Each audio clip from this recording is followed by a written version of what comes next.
Decision making और effective communication बाढ़ जैसे हालातों में। इसी के साथ मैं आपको बताऊं कि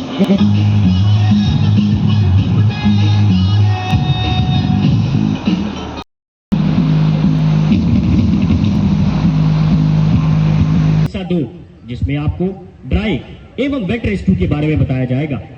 सामने देखें कि कैसे ड्रोन ऑपरेटर सटीकता से विक्टिम की लोकेशन का अंदाजा लगाता है और आप देखेंगे कि कैसे एक लॉजिस्टिक ड्रोन की मदद से विक्टिम तक लाइफ बॉय को ड्रॉप किया जा रहा है।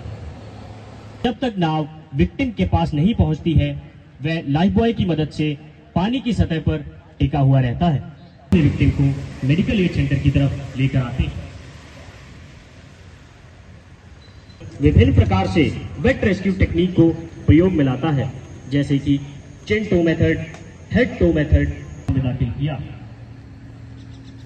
अब आप अपने सामने देखें कि बचाव कर्मी बोट को गोल गोल घुमा रहा है। यह कार्रवाई इसलिए की जाती है ताकि अगर कोई विक्टिम पानी के अंदर और उसे रेस्क्यू करते समय आगे की तरफ से अप्रोच ना किया जाए तथा पीछे की तरफ से। अब आप देख रहे हैं कि बचाव कर्मी वेट रेस्क्यू के माध्यम से डूबते हुए नजर आ रहे हैं। जैसे ही इनके डूबने की सूचना एनडीआरएफ और एसडीआरएफ के रिलीफ कॉलम्स को मिलती है वह बिना देरी किए और सीपीआर आदि मुहैया करवाया जाएगा।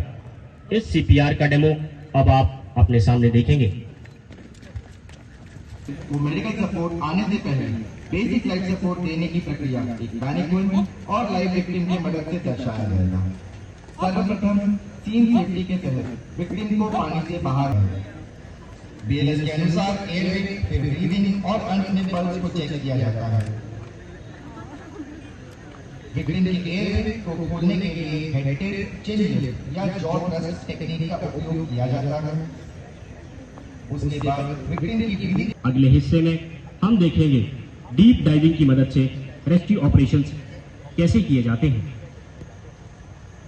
यह डेमोन्स्ट्रेशन आपको भारतीय सेना एनडीआरएफ আজি আমাৰ মানে ইণ্ডিয়ান আৰ্মিৰ ফালৰ পৰা তেওঁলোকে প্ৰাইমেৰিলি এইটো অৰ্গেনাইজ কৰে। প্ৰত্যেক বছৰে আপোনাৰ লাষ্ট 3 ইয়াৰ্ছ কণ্টিনিউছলি কৰি আছিলে আমাৰ IIT গুৱাহাটীতে জল ৰাহাত বুলি যোনটো প্ৰগ্ৰেম, সেইটো বেচিকেলি ফ্লাড ৰেছপন্স মানে বানপানীৰ সময়ত আমাৰ ইউনিফৰ্ম এজেঞ্চিজৰ পৰা আৰম্ভ কৰি যেনেকৈ আমাৰ ভলেণ্টিয়াৰ্ছ থাকে, তাৰপিছত আপোনাৰ চিভিল ডিফেন্স থাকে, সকলোৰে তাৰমানে যৌথ প্ৰচেষ্টাত আমি কেনেকৈ মানুহক আমি সহায় হাত আগবঢ়াওঁ সেই বিষয়ে তাৰমানে আমাৰ এইটো এক্সাৰচাইজ এটা হয়।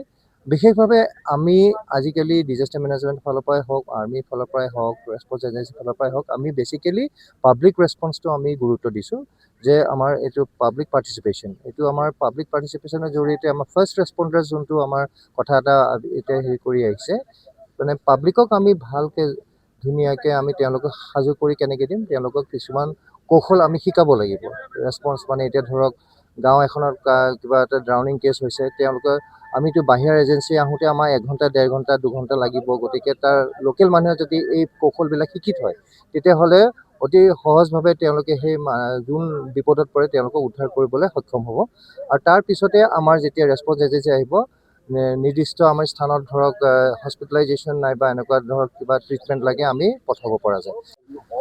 इस कार्यक्रम में यहाँ की असम में जो डिप्लॉयमेंट है आर्म फोर्सेस की लेड बाय आर्मी और उसमें एसएसबी, एनडीआरएफ, एसडीआरएफ सब ने मिल करके जो एक कॉमन एफर्ट किया है, बहुत बड़ा एक्सरसाइज हुआ है कि आने वाले फ्लड मानसून सीजन में अगर फ्लड्स आती हैं तो किस तरह से कॉमन इनिशिएटिव लेकर के, कॉमन एफर्ट लेकर के जो जनरल पॉपुलेशन है असम की उसको किस तरह से त्वरित फास्टेस्ट मीन से सेफगार्ड किया जाए, रेस्क्यू किया जाए। इसका आज एक प्रैक्टिस किया गया, एक डेमोन्स्ट्रेशन किया गया। बहुत बड़ा एक्सरसाइज है।